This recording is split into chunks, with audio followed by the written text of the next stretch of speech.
Talk about this more. I'm very pleased to be joined now by my former congressional colleague, likewise from Arizona. It's Matt Salmon. Matt is back in Congress serving on the House Committee on Foreign Affairs. Matt, thanks very much for taking time to be with us here on America's Forum.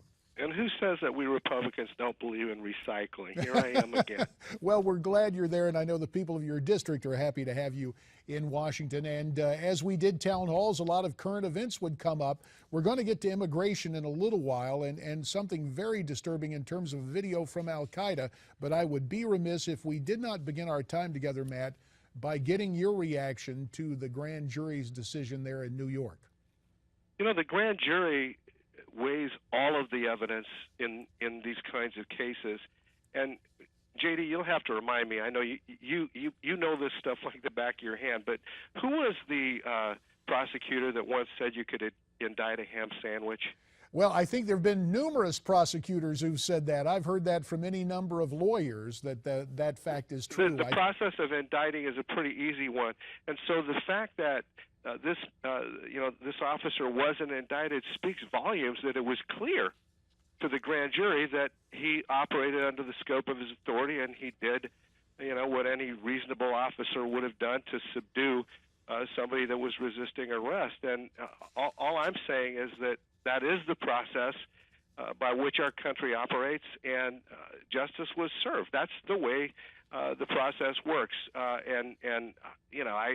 I can't really expound on it anymore, but to constantly be, bringing up allegations of, profiling or whatever the case may be, when officers have a pretty darn tough job to secure the streets as it is, and then they are exonerated by their peers who look at all of the evidence instead of those that, that profit off of perpetuating these kinds of schisms in our society, like Al Sharpton and those guys that are always constantly out there, trying to make something that doesn't exist.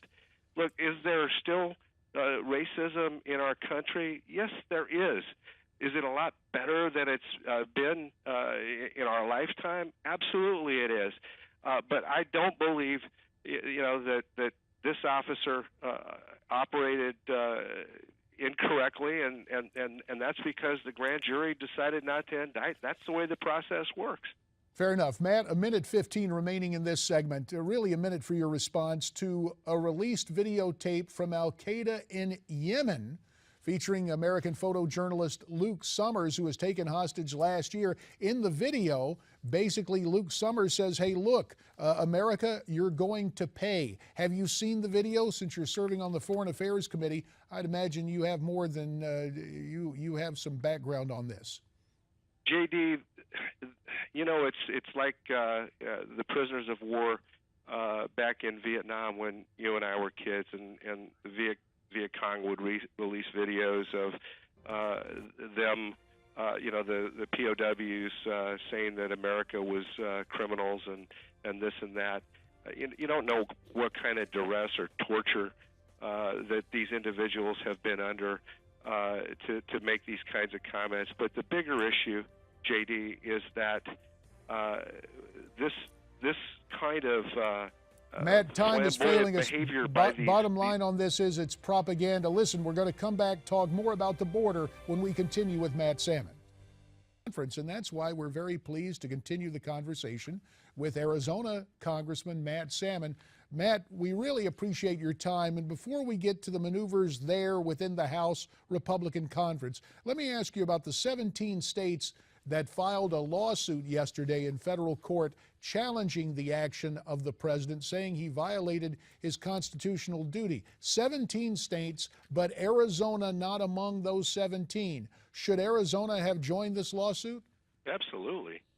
I think every state in the country, I believe, is going to have standing because they are the ones that are going to bear the brunt of much of the costs, governmental costs of this decision. And so I absolutely believe Arizona should have joined that lawsuit.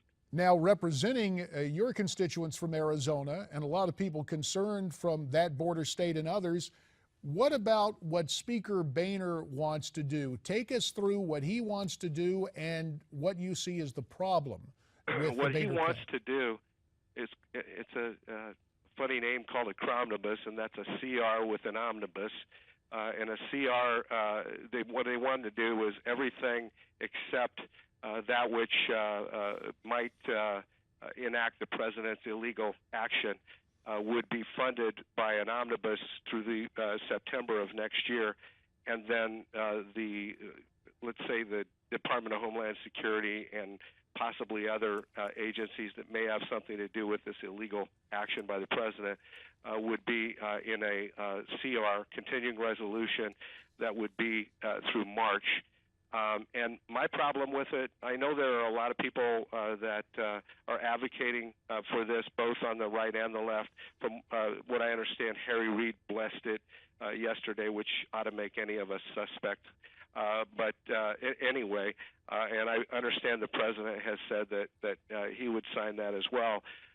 The problem is, and I mentioned this in conference a couple days ago, in a few short weeks, we will all raise our hand to the square and swear to defend the Constitution against all enemies, both foreign and domestic.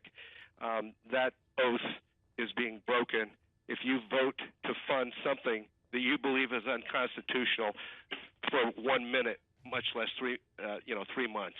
Moreover, the 3 months, Matt, that gives all the amnesty backers a chance to say, well, it's already in place now and you're changing the policy. Are you concerned that once it starts down this road, suddenly there's a retrenchment by the open border advocates, including some in leadership, who are trying, it seems, to push through this de facto amnesty? Yeah, I am, JD, and I think that by March the president could be well underway to issuing most of those green cards anyway, and so it'll be moot. I've heard them say, wait till the cavalry comes, and we're going to fight another day. But the fact, is that day never comes. And JD, you and I, when we served in Congress, remember how much of the contract with America that we passed out of the House that went nowhere in the Senate because they couldn't get to 60? Well, they still have that problem. They still have to get to 60.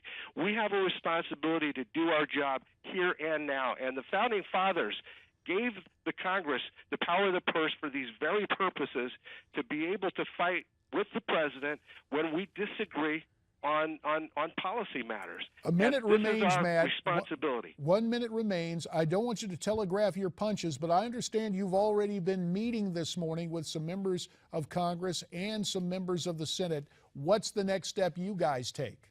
Well, what I'd like to encourage everybody within the sound of my voice is to light up the phones, the switchboards here, because that's the one thing that politicians listen to, their voting constituents, and that is to tell them, do your constitutional duty, uphold your oath of office, and don't vote to fund something that you know is unconstitutional even for a day.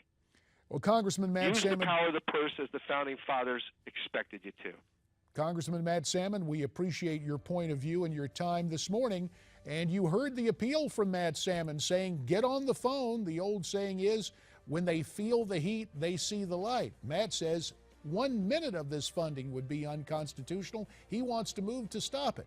We're going to continue on America's Forum following this time out here on Newsmax TV.